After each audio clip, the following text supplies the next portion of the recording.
네, 오늘 하나님의 말씀, 오늘도 로마서에 있는 말씀 같이 보시겠습니다. 로마서 4장 1절에서 5절까지 말씀을 우리 한 목소리로 같이 읽도록 하겠습니다. 4장 1절에서 5절까지 말씀입니다. 그러면 육체에 관한 한 우리 조상인 아브라함이 무엇을 발견했다고 우리가 말하리요? 만일 아브라함이 행위로 의롭게 되었으면 그 일에 대하여 자랑할 것이 그에게 있으려니와 하나님 앞에서는 없느니라. 성경 기록이 무엇라 말하느냐? 아브라함이 하나님을 믿음에 그것을 그에게 의로 여기셨느니라 하느니라. 이제 일하는 자는 품삯을 은혜로 여기지 아니하고 빚으로 여기거니와 일을 하지 아니할지라도 경건치 아니한 자를 의롭다 하시는 일을 믿는 자에게는 그의 믿음을 의로 여기시느니라. 아멘. 잠시 기도하겠습니다. 하나님 아버지, 오늘도 저희에게 하루를 허락하시고 또 하루를 마무리하는 시간에 주님 앞에 나와 예배드리게 하시니 감사합니다. 아버지 하나님, 매일의 삶 속에서 살아계신 하나님을 저희가 경험하게 하시고 말씀을 묵상하며 기도를 통해 주님께 더 가까이 나아가게 하시고 하나님의 백성답게 살아갈 수 있도록 저희를 도와주시기를 원합니다. 교회 안에 주님의 도우심이 필요한 성도들 하나님께서 기억하시고 주께서 도와주시며 낫게 하시고 회복하게 하셔서 주님을 섬기는 일에 불편함이 없게 도와주시기를 원합니다. 오늘 저녁에도 부족한 종을 붙들어 주시고 주의 성령님께서 우리에게 친히 말씀해 주셔서 우리가 이 시대를 어떻게 살아가야 할지 하나님의 말씀을 통해 교훈을 배울 수 있도록 도와주시옵소서. 부족한 종을 주님께 맡기오니 주님이 인도해 주시옵소서. 예수님의 이름으로 기도했습니다. 아멘. 자리에 앉으시겠습니다. 지난 시간에는 믿음과 율법의 관계에 대해서 말씀을 드렸습니다. 율법과 상관없이 사람은 예수 그리스도를 믿음으로 의롭다함을 얻는다. 그것은 유대인이든 이방인이든 누구든지 상관이 없이 동일하게 예수님을 믿음으로 의롭다함을 얻을 수 있고 하나님의 의를 나누어 받아서 그 하나님의 의를 힘입어서 우리가 구원을 받는다, 그런 말씀을 드렸습니다. 그렇지만 또 한편으로 생각하면 우리가 믿음으로 구원을 받는다라고 이야기를 하지만 그 믿음이 어떤 구원을 얻게 하는데 무슨 공로가 되거나 아니면은 무슨 우리의 행위가 구원의 어떠한 조건이 된다라는 그런 이야기는 전혀 아닙니다. 믿음으로 하나님의 의를 힘입어서 우리가 구원을 받게 되는 것이죠.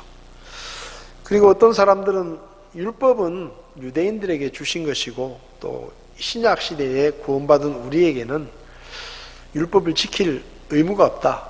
그래서 율법은 우리하고는 상관없는 그런 말이다라고 생각을 하는데, 사실은 하나님께서 유대인들에게 율법을 주신 가장 큰 이유는 하나님을 믿고 따르는 하나님의 백성들이 어떻게 살아야 하는지를 율법을 통해서 말씀하신 것이죠. 그래서 율법의 제일 큰 계명이 뭐냐라고 물었을 때 첫 번째는 하나님을 사랑해라. 하나님을 사랑하라는 것이 율법에 있어서 가장 중요한 핵심적인 계명이다. 그 다음에는 내 이웃을 내 몸과 같이 사랑하라. 그러니까 율법은 한마디로 말하면 우리가 어떻게 하나님을 사랑할 수 있는지를 가르쳐주는 말씀이고, 그 하나님을 사랑하기 때문에 하나님이 명령하신 이웃을 어떻게 사랑할 것인가 하는 것을 우리에게 가르쳐 주신 것이 율법이다, 그렇게 말할 수 있습니다. 예수님께서도 그렇게 말씀하셨죠. 하나님을 사랑하는 자는 그 계명을 가지고 지키는 자다.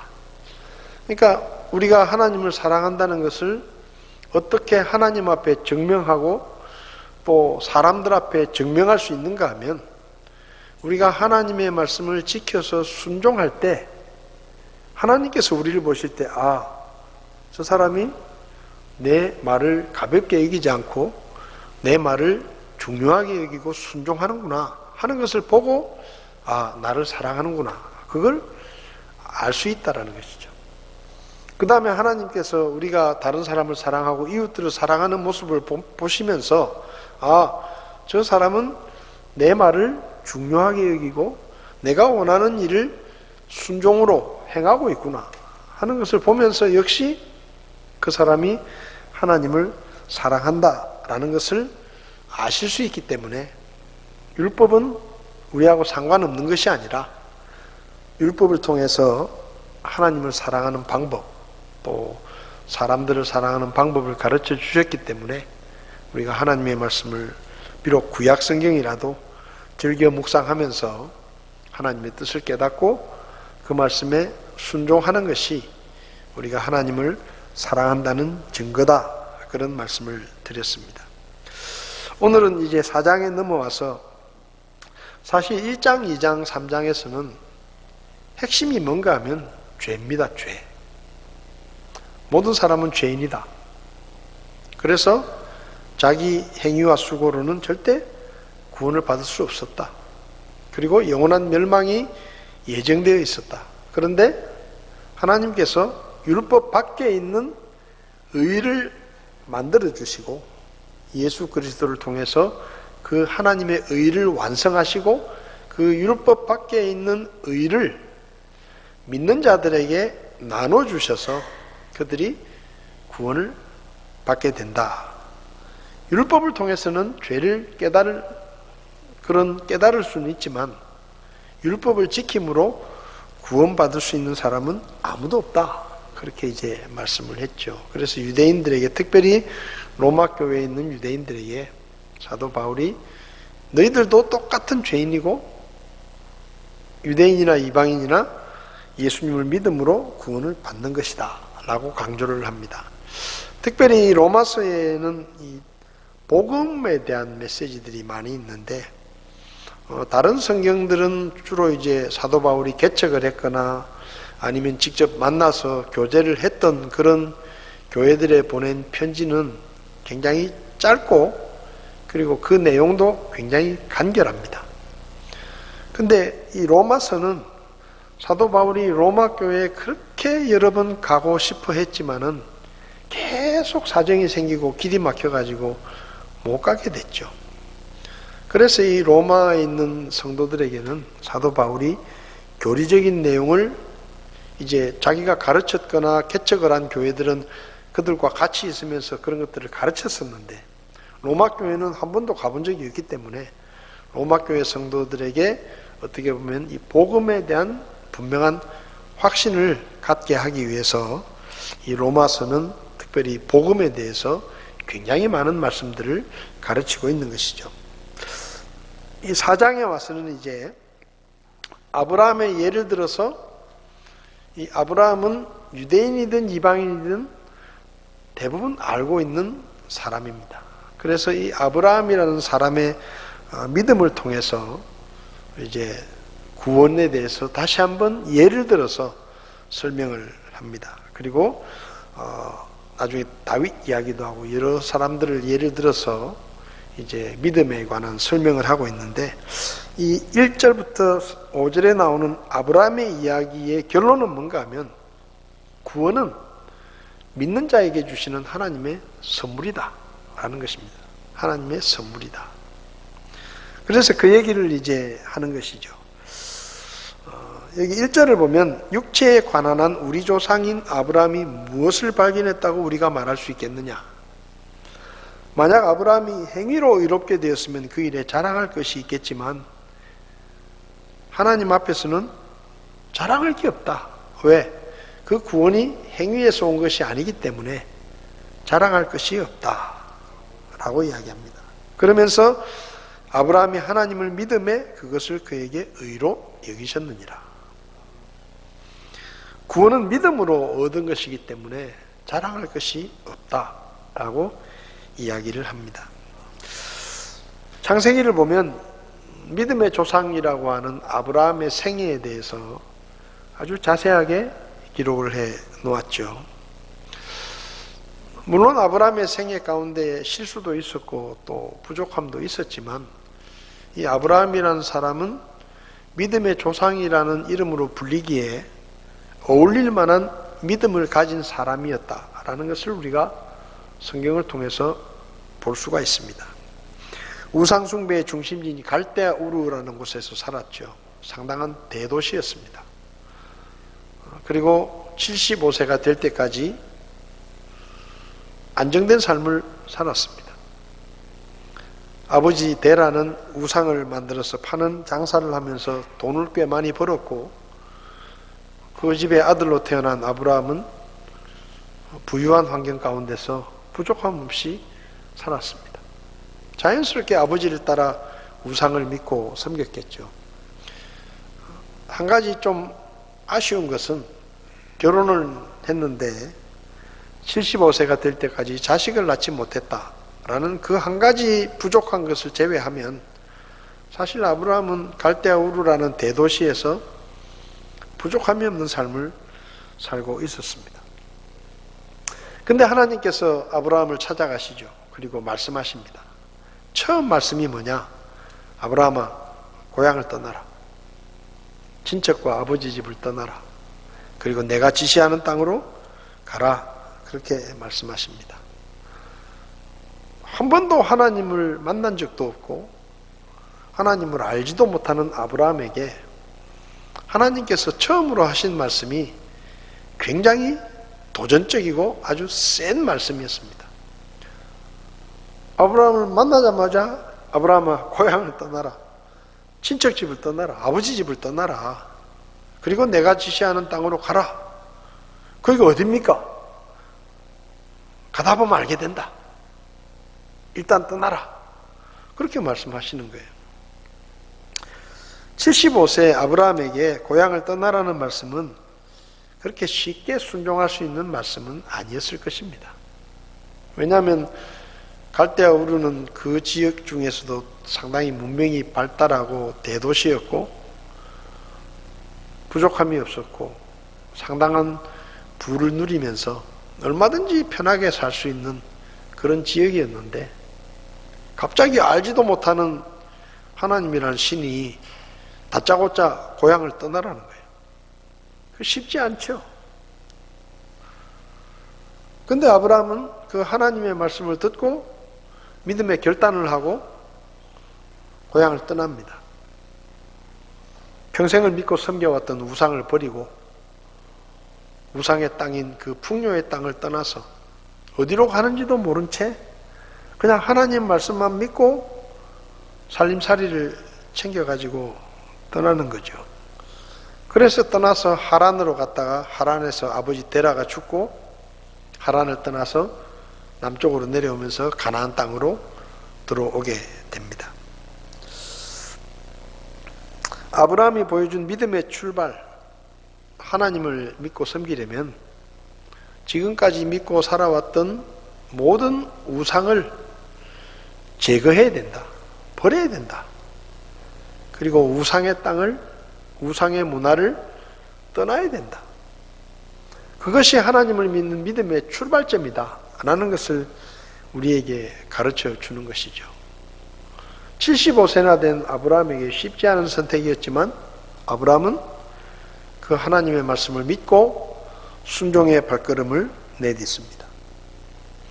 그리고 75세에 아들을 주시겠다고 했어요. 네가 고향을 떠나고 친척집을 떠나고 아비집을 떠나면 내가 너에게 자식을 주고 그 아들로 인해서 많은 후손을 얻어서 너로 인해 큰 민족을 이루게 하겠다라고 아주 자식을 낳지 못하는 아브라함에게 딱 맞는 달콤한 말씀을 하셨습니다. 그래서 아브라함은 어떻게 보면 자식을 낳게 해준다니까 또 한편으로는 그런 기대를 가지고 떠났겠죠. 근데 어떻게 된 일인지 10년이 지나도 소식이 없고 20년이 지나도 소식이 없습니다. 무려 25년 동안 아무 소식이 없어요. 근데 그럼에도 불구하고 로마서 말씀을 보면 아브라함은 믿음이 약해지지 않고 끝까지 언젠가는 하나님께서 나에게 약속하신 그 약속을 이루실 것이다 라는 그 믿음이 흔들리지 않았다라고 성경은 기록합니다. 그래서 결국 100세의 아들을 낳죠. 포기하지 않았습니다. 모든 상황이 점점 더 불가능해져 가고 점점 더 나빠져 가고 하나님의 약속이 성취될 것과는 전혀 상관없이 정반대 방향으로 모든 것들이 흘러가고 있을 때 그래도 아브라함은 하나님의 약속을 붙들었고 결국 100세의 아들 이삭을 얻습니다. 여러분, 이것도 쉬운 믿음이 아니에요. 상황이 계속 나빠져 가고 더 절망적이 돼 가고 그리고 마침내 이제는 자기도 그렇고 자기 아내도 그렇고 이제는 자식을 낳는 것은 거의 포기해야 되는 그런 상황까지 되었을 때 그때도 아브라함은 하나님을 붙들고 하나님을 기대하면서 믿음으로 기다렸다 이 말입니다. 왜냐하면 하나님이 거짓말할 일은 없다. 하나님은 한 번 하신 말씀은 반드시 이루실 것이다 라는 믿음이 있었기 때문입니다. 여러분, 하나님은 거짓말하지 않으십니다. 하나님은 한 번 하신 말씀을 깨뜨리거나 잊어버리시거나 아니면 능력이 없어서 그 약속을 지키지 못하는 그런 하나님이 아니십니다. 하나님은 반드시 약속하신 것을 지키십니다. 그래서 우리가 이 성경을 읽고 있는 거예요. 왜? 여기 기록된 모든 말씀은 사실이니까. 0.1%도 거짓말이 없고 여기 기록된 모든 말씀은 반드시 그대로 이루어지는 말씀이기 때문에 우리는 성경을 읽고 공부하고 그리고 성경 말씀에 순종하려고 하는 겁니다. 여러분, 이 성경책은 사실은 보물이 묻혀있는 보물상자입니다. 어떤 분들은 하나님께서 이렇게 하신다고 생각해요. 예를 들면 내가 좀 잘 보이면 떡을 하나 더 주고 내가 좀 좋은 일을 하나님을 위해서 좋은 일을 하면 또 떡을 하나 더 주고 그때마다 하나님의 기분이 좋으면 떡을 하나 더 주고 내가 좀 마음에 안 들거나 하나님 눈에 거슬리면 매를 한 대 때리고 이렇게 생각해요. 근데 여러분, 절대 그렇지 않습니다. 하나님은 사람처럼 그렇게 감정적으로 하나님한테 잘 보이면 떡 하나 더 주고 하나님한테 못 보이면 매를 때리고 이런 분이 절대 아니에요. 하나님은 이 성경책 안에 모든 것을 다 담아 놓으셨습니다. 그러니까 이 성경책 안에 뭐가 있느냐? 축복받는 길이 있고 그 축복을 상실하는 길이 있습니다. 그러니까 우리가 하나님의 말씀에 순종하면 하나님이 그때 우리의 순종을 보시고 우리에게 복을 주시는 게 아니고 우리가 하나님의 말씀에 순종하면 그 하나님의 말씀에 달려있는 마치 고구마 줄기를 당기면 고구마가 딸려 나오는 것처럼 하나님의 말씀 속에 달려있는 그 축복들이 딸려 나오는 거예요. 그러니까 하나님이 기분이 좋아서 하나님이 축복을 주시는 게 아니고 하나님의 말씀에 약속해놓고 묻어놓은 축복이 우리께 되는 겁니다. 그러니까 우리가 믿음이 좋아가지고 하나님의 말씀에 순종을 하면 순종할수록 이 성경 속에 묻어놓으신 하나님의 축복을 더 많이 내 것으로 만들어서 내 것으로 누리는 거예요. 그런데 하나님의 말씀을 믿지 못하고 순종하지 않으면 하나님이 이미 주신 축복도 우리가 받아 먹지 못하는 겁니다.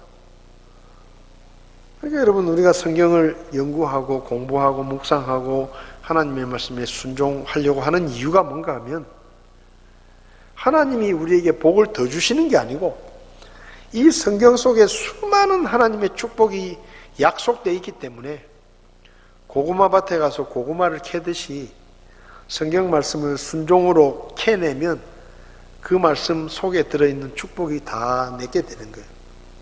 그러니까 이거는 우리가 평생 동안 하나님의 말씀을 통해서 얼마나 하나님이 주신 축복들을 챙겨 먹느냐, 찾아 먹느냐 하는 것이 우리의 믿음의 삶입니다.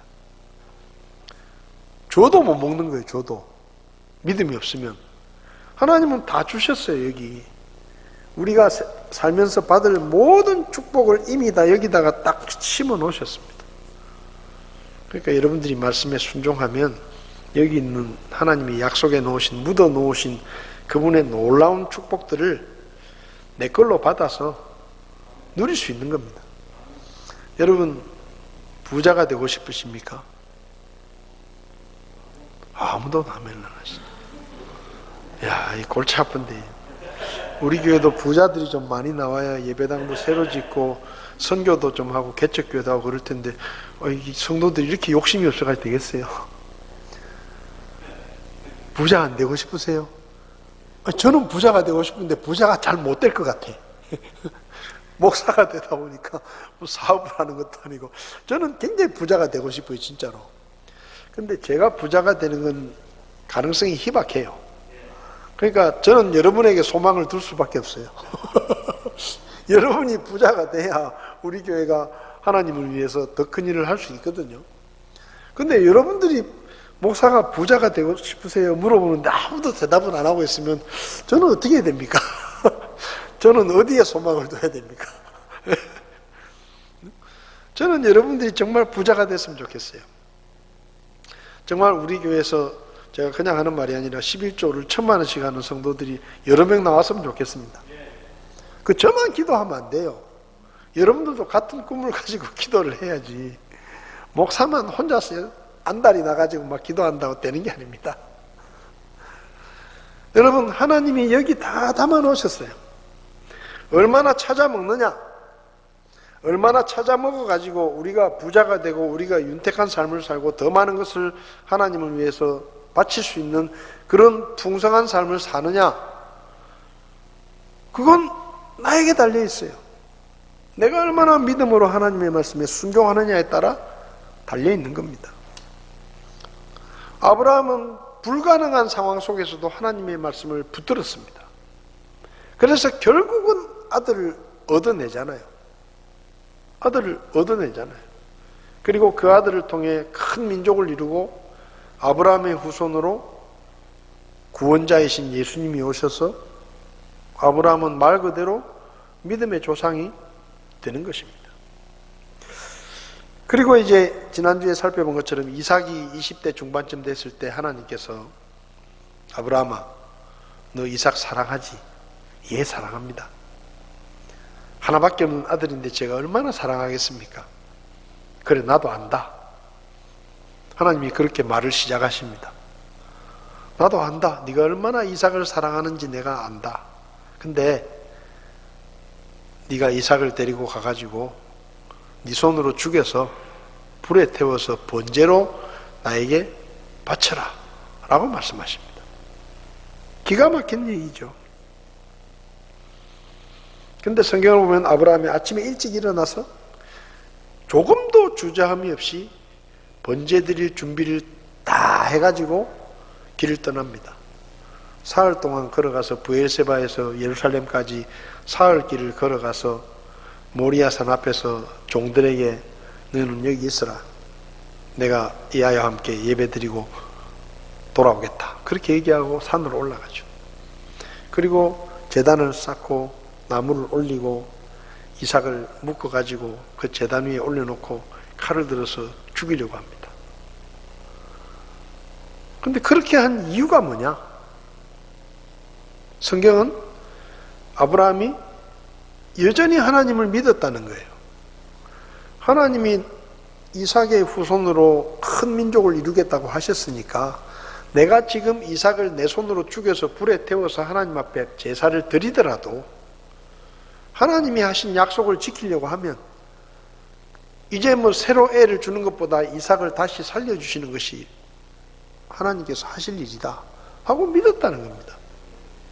말씀을 믿으니까 모든 것이 다 믿어지는 거예요. 그래서 결국은 하나님이 아브라함을 말리고 이삭을 살게 하시죠.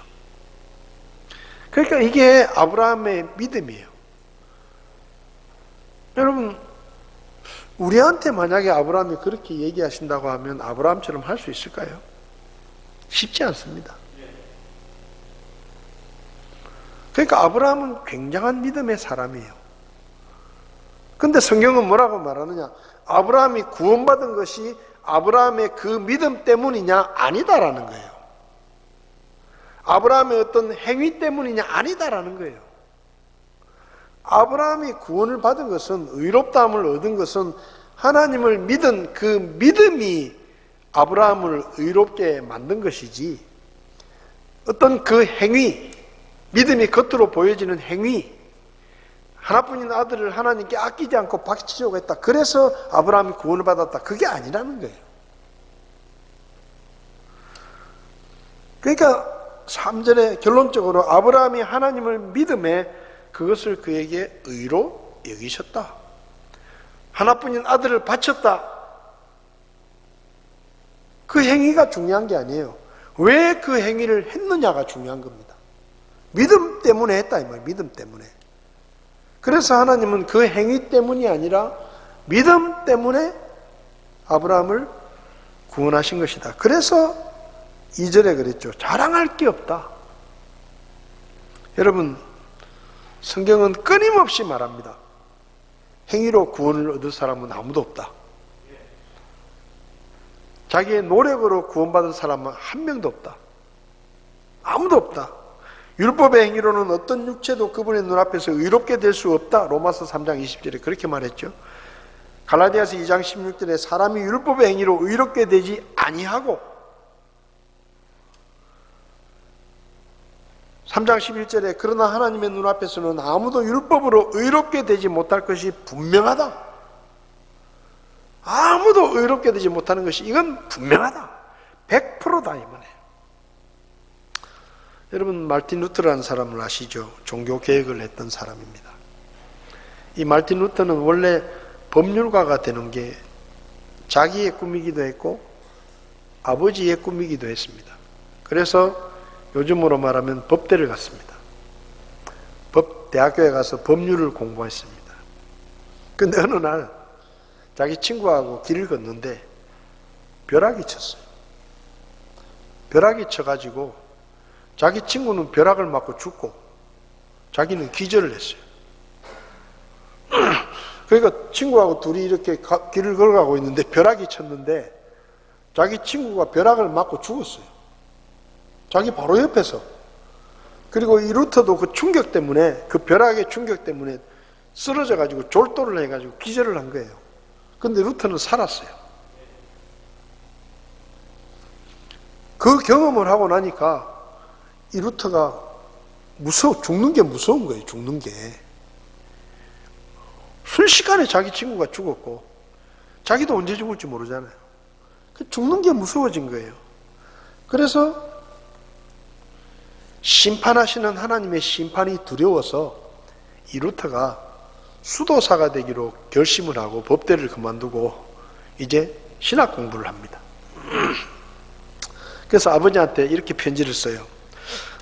내가 수도사가 되려고 하는 이유는 신앙에 대한 어떤 동경심 때문도 아니고 먹고 살기 위해서도 아니고 다만 죽음의 두려움과 염려에서 피할 수 없기 때문에 저는 어쩔 수 없이 수도사가 되기로 결심을 했습니다. 아버지는 법률가가 되기를 원하는데 이 아들이 그 너무나 생생한 그 경험 때문에 죽음이 두려워서 자기는 하나님한테 잘 보이려고 수도사의 길을 신부의 길을 가겠다 이 말이에요. 사제의 길을 가겠다라고 결심을 한 겁니다. 그러니까 아버지가 그걸 말리지도 못하죠. 자기 바로 눈앞에서 친구가 죽는 걸 봤잖아요. 그러니까 언제 죽을지 모르는 자기가. 그래서 겁이 나는 거예요. 그렇게 해가지고 신학을 공부해가지고 이제 사제가 됐습니다. 신부가 됐죠. 가톨릭 교회의 신부가 됐어요. 신부가 됐는데도 그 죄와 죽음에 대한 두려움이 가시지를 않는 거예요. 그래서 기록해 보면 이 루터는 하루에도 몇 번씩 고해성사를 했다고 합니다. 죽는 게 무서워가지고. 하루에도 몇 번씩 다른 사제에게 고해성사를 했어요. 한 번은 로마에 방문할 기회가 있어가지고 로마에 갔는데, 그 로마의 교황청 앞에 가면 거룩한 계단 성당이라는 성당이 있습니다. 거룩한 계단의 성당이에요. 이름이 그래요. 그 교황청 바로 앞에. 근데 그 성당은 미사를 드리는 성당이 아니에요. 건물이 크지 않아요. 조그만해요. 근데 그 성당 안에 들어가면 거기 뭐가 있는가 하면 돌로 된 계단이 있습니다. 계단. 28개의 계단이 있어요. 근데 그 계단이 뭐냐? 콘스탄틴 황제가 이제 기독교를 국교로 만들고 자기가 로마의 황제가 되면 자기가 기독교를 핍박하지 않겠다. 그렇게 서원을 해가지고 결국은 마지막 전투에서 승리를 하고 황제가 돼요. 그래가지고 황제가 되고 난 다음에 이 콘스탄틴의 어머니 헬레나가 또 굉장히 종교적인 사람이에요. 그래가지고 지금 성지순례를 가면 거기 지어져 있는 예배당들 중에 그 콘스탄틴 황제의 어머니인 헬레나가 성지순례를 하면서 여기다가 예배당 지으면 좋겠다.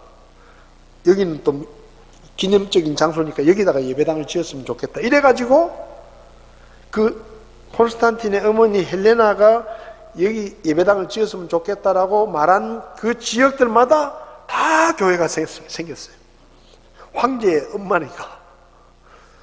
그래서 이 황제 어머니가 굉장히 종교적인 마음이 있으니까 이 콘스탄틴 황제가 아들이 이 어머니를 위해서 내가 뭘 할 게 없나 생각을 하다가 예루살렘에 빌라도의 총독 관저가 있는데 그 빌라도의 총독 관저에 들어가고 나가는 계단이 돌로 돼 있어요. 근데 그 계단이 무슨 계단이냐? 예수님께서 붙잡혀 가실 때 그 계단으로 걸어 올라가셨고 채찍에 맞고 피투성이가 돼가지고 십자가를 지고 내려오신 그 계단이 그 계단이에요.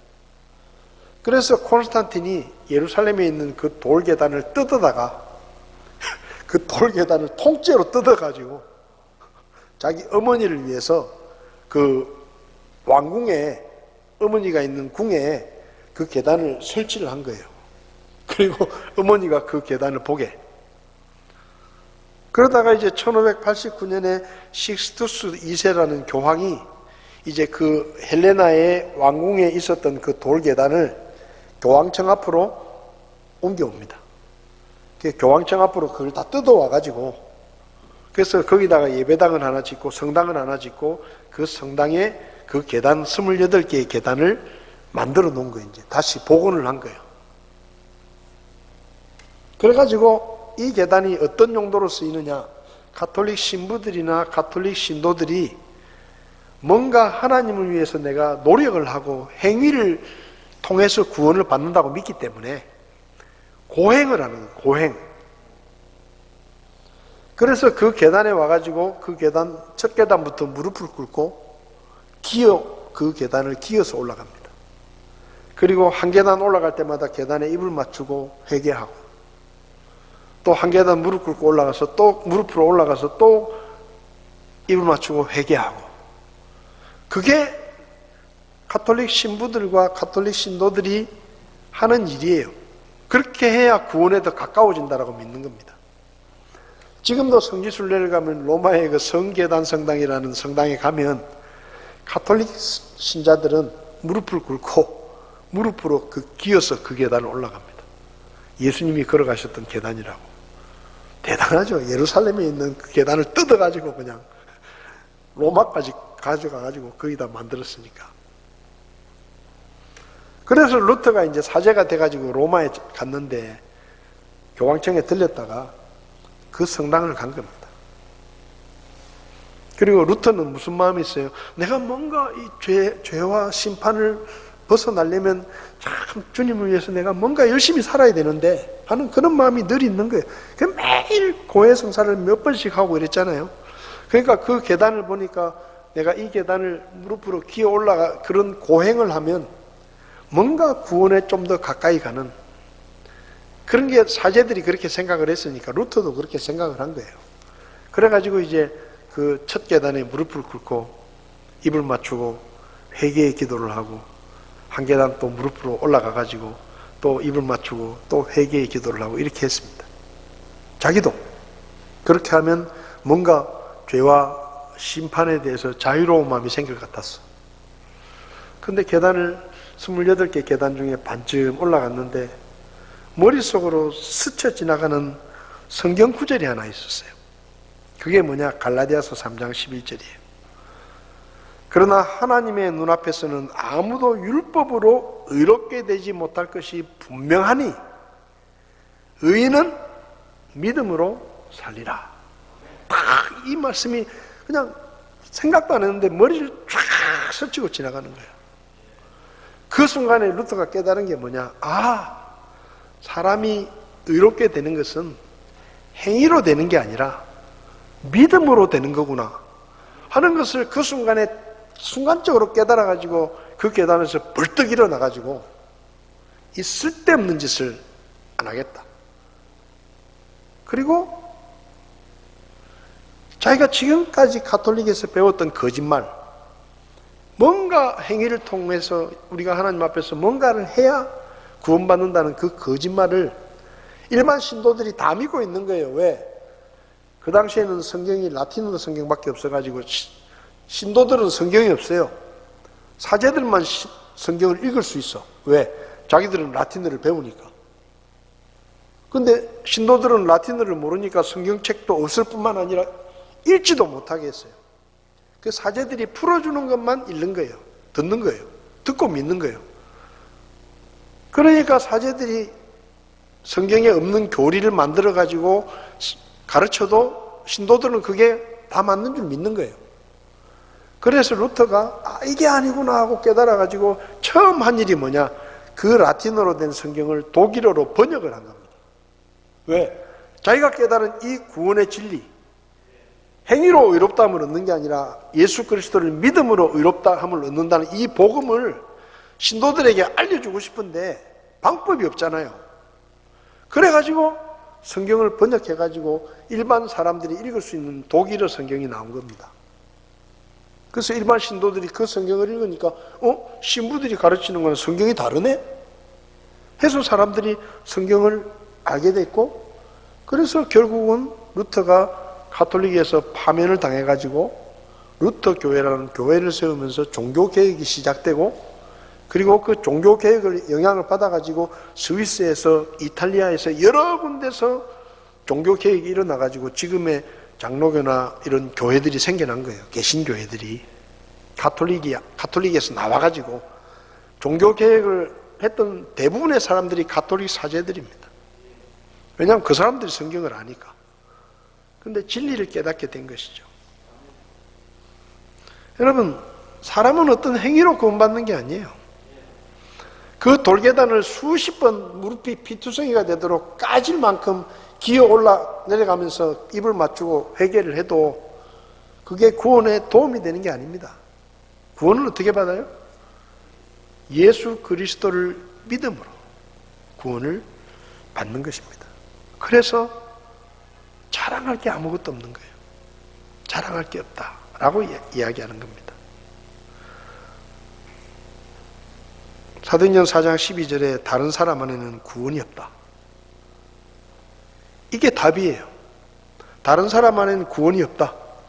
오직 예수 그리스도를 믿음으로만 구원을 받는다. 그게 성경이 가르치는 복음이고 구원의 진실입니다. 100% 예수님을 믿음으로 얻은 것이. 그래서 구원에 관한 한 우리가 하나님 앞에서 자랑할 게 아무것도 없는 거예요. 뭘 한 게 있어야 자랑하죠.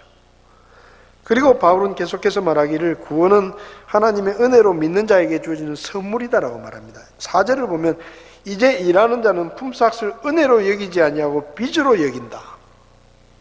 이게 무슨 말인가 하면 뭔가 자기의 행위를 통해서 구원을 얻으려고 하는 사람들에게는 구원이 뭐냐? 자기의 행위에 대한 보상이에요. 그렇잖아요. 내가 뭘 했기 때문에 내가 구원을 받는다라고 생각하는 사람들에게는 구원이 자기의 노력이나 자기의 행위에 대한 보상이에요. 하나님의 은혜가 아니에요. 왜? 내가 노력했기 때문에 얻은 거잖아요. 그래서 이 말이 그 말입니다. 일하는 사람에게는, 뭔가 자기가 일을 해가지고 구원을 받으려고 하는 사람에게는 품삯이 은혜가 아니다. 여기 품삯은 구원이죠. 구원이 은혜가 아니고 마땅히 자기 행동에 대해서 받아야 될 빚 같은 보상이다 이 말이에요. 그러니까 행위로 구원을 얻으려고 하고 행위로 구원을 얻었다고 생각하는 사람들에게는 뭐가 없냐? 하나님의 은혜가 없는 거예요. 자기 행동에 대한 보상일 뿐이죠. 당연히 구원을 받는 거예요. 왜? 내가 노력했으니까. 이렇게 생각한다는 거죠. 그런데 5절은 일을 하지 아니할지라도 경건치 아니한 자를 의롭다 하시는 이를 믿는 자에게는 그의 믿음을 의로 여기시느니라. 5절은 뭐냐? 4절은 자기의 행위로 열심히 노력을 해가지고 구원을 받으려는 사람들은, 또 구원을 받았다고 생각하는 사람들은 그 구원이 자기의 노력에 대한 보상이기 때문에 하나님의 은혜를 전혀 모르는 거예요. 근데 일을 안 해도 아무것도 한 것이 없는데 더러운 죄인을 불러서 그 믿음을 보시고 의롭다 하시는 하나님의 구원을 경험한 사람은 그게 뭐라고요? 하나님의 은혜인 거예요. 나는 아무것도 한 일이 없는데 하나님이 나를 구원해 주셨으니까 그건 하나님의 은혜라는 겁니다. 여러분, 우리가 구원을 위해서 한 일이 아무것도 없습니다. 일을 안 했어요. 우리는 아무것도 한 게 없어요. 근데 하나님이 우리를 구원해 주신 거예요. 그래서 에베소서에서는 뭐라 그랬죠? 너희가 믿음을 통해 은혜로 구원을 받았나니 그것은 너희 자신에게서 난 것이 아니고 하나님의 선물이다. 선물이다. 여러분, 구원은 하나님의 선물입니다. 이 선물이라는 말 속에는 뭐가 포함되는가 하면, 여러분, 우리의 믿음이라는 건 뭡니까? 하나님이 자기의 값을 치르고 선물을 딱 준비해가지고 우리 눈앞에 가지고 오셨어요. 예를 들어서 이 성경책이 선물이라고 생각합시다. 그럼 하나님께서 우리에게 선물을 내미십니다. 그 믿음은 뭐냐? 거절하지 않는 거예요. 그 선물을 거절하지 않는 거예요. 여러분, 거절하지 않는 게 공로입니까? 거절하지 않는 게 공로예요? 아니에요. 내가 거절하지 않는 것은 이 선물과는 아무 상관이 없어요. 선물을 만드는데 내가 거절하지 않은 게 뭐 0.1%라도 도움을 줬느냐? 아니에요. 아무것도 우리는 도움을 준 게 없어요. 선물은 하나님이 다 만드셨어요. 그럼 우리가 믿었다라는 것은 뭐냐? 그냥 하나님이 주시는 그 선물을 거절하지 않았을 뿐이다 이 말이에요. 그러니까 이 선물에 대한 공로가, 우리의 믿음이 공로가 아니에요. 우리의 믿음은 그냥 하나님이 주시는 구원이라는 선물을 제가 거절하지 않습니다라는 신호예요. 신호. 그냥 표시예요. 내 반응이에요. 그게 공로가 아닙니다. 공로가. 내가 믿었다는 그 믿음의 반응이 이 구원이라는 선물을 만드는데 0.0001%라도 기여를 했느냐? 하나도 기여한 게 없어요. 구원은 100% 하나님이 다 만드셨고 우리는 그냥 사인만 보낸 거예요. 하나님이 주시니까 거절하지 않은 것 뿐이에요. 그러니까 우리의 믿음이 우리가 구원을 위해서 무언가 한 일이냐? 아니에요. 아무 일도 안 했어요, 우리는 아무 일도 안 했는데 하나님이 전부 다 일을 해가지고 구원이라는 선물을 100% 완성해 놓으시고 그냥 우리한테 주신 거예요. 야, 이거 구원이다, 받아라. 그럼 우리가 믿었다는 얘기는 뭐냐? 그냥 거절하지 않고 받은 거예요. 그 받는 행위가 우리가 구원받는데 무슨 도움을 주었느냐? 하나도 도움을 준 게 아닙니다. 구원은 이미 하나님이 은혜로 완성해 놓으신 거예요. 뭔가 부족하기 때문에 우리의 믿음이 채운 게 아니라 우리의 믿음은 그냥 반응이에요, 반응. 그러니까 우리가 구원을 위해서는 한 일이 아무것도 없는 겁니다. 어떤 사람들은 말합니다. 야, 어떻게 예수 믿기만 하면 구원을 받는다는 게 그건 말이 되냐? 그 어마어마한 구원을 예수 믿기만 하면 받는다는 게 말이 되냐? 그렇게 말하는 사람들은 무슨 뜻으로 말하느냐? 믿는 일 말고 뭔가를 더 해야 안 되겠냐 이 말이에요. 그러니까 믿는 걸 일이라고 생각하는 거예요. 믿는 것을 뭔가 구원의 공로를 끼치는 걸로 생각을 하는 거예요, 사람들은. 그러니까 뭐예요? 야, 그 큰 구원, 그 큰 천국을 예수님을 믿기만 하면 주신다는 게 말이 되냐? 헌금이라도 좀 하든지, 교회라도 좀 다니든지, 전도라도 좀 하든지, 이렇게 생각하는 거예요. 뭔가 더 해야 된다. 믿음이 일이라고 생각하니까, 믿음이 뭔가 구원을 위해서 기여하는 거라고 생각하니까 더 해야 안 되겠냐라고 말하는 거예요. 근데 성경은 뭐예요? 믿음은 기여가 아니에요.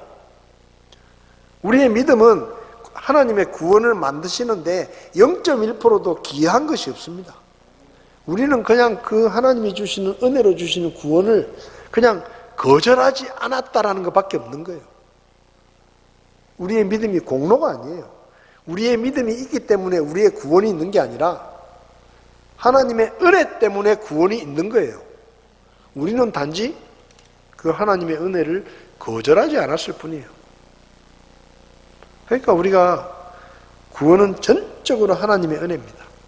일을 하지 아니할지라도, 그 말은 무슨 말이에요? 너희들은 한 일이 아무것도 없다 이 말입니다. 너희들은 한 일이 아무것도 없다. 우리는 구원을 위해서 한 일이 아무것도 없다. 근데 하나님이 경건치 않은 자를 부르시고 경건치 않은 자를 그 믿음만 보시고 의롭게 만들어 주셨다 이 말이에요. 그래서 여러분, 우리의 구원은 100% 은혜입니다. 그러면 어떻게 되겠습니까? 진짜 백골난방이에요. 우리 하나님 앞에서 내가 구원받았다는 것은 이건 상상할 수도 없는 일이고 기적 같은 일이고, 우리가 평생 동안 하나님 앞에 매일마다 우리가 가지고 있는 모든 것을 다 바쳐서 갚더라도 절대로 갚을 수 없는 은혜입니다. 그걸 우리가 생각하면 순간순간이 감사고 찬양이고 하나님 앞에 불평할 게 눈꼽만큼도 없어요. 늘 감사, 하나님 감사합니다. 하나님 감사합니다. 저 같은 인간을 구원해 주셔서 감사합니다. 나는 아무것도 한 일이 없는데 하나님이 다 하셔가지고 공짜로 저에게 주셨으니 이 얼마나 감사합니까? 그런 마음으로 우리는 평생을 감사하면서 기뻐하면서 주님을 더 사랑하고 교회를 더 사랑하고 성도들을 더 사랑하고 그렇게 주님을 섬겨야 될 것입니다. 그게 구원이라는 선물을 받은 우리가 앞으로 살아가야 되는 삶의 자세이고 태도일 것입니다. 저와 여러분들이 절대로 이걸 잊지 말고 항상 감사하며 주님을 섬기기를 바랍니다. 기도하겠습니다. 하나님, 우리는 절대로 구원받을 수 없는 죄인이었는데 하나님께서 우리를 사랑해 주시고 예수 그리스도의 피값을 값으로 치르시고 구원을 완성하셔서 우리에게 믿음만 보시고 공짜로 그 구원을 주셨습니다. 이 얼마나 큰 은혜인지 저희가 잊어버리지 않게 해주십시오.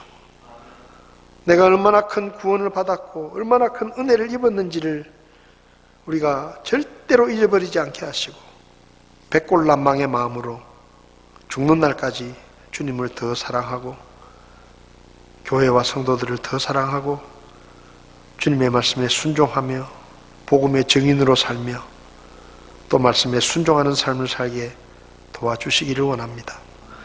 오늘도 우리에게 구원의 은혜를 다시 한번 되새기게 해주신 은혜를 감사드리며 예수님의 이름으로 기도했습니다. 아멘. 예배를 마치겠습니다.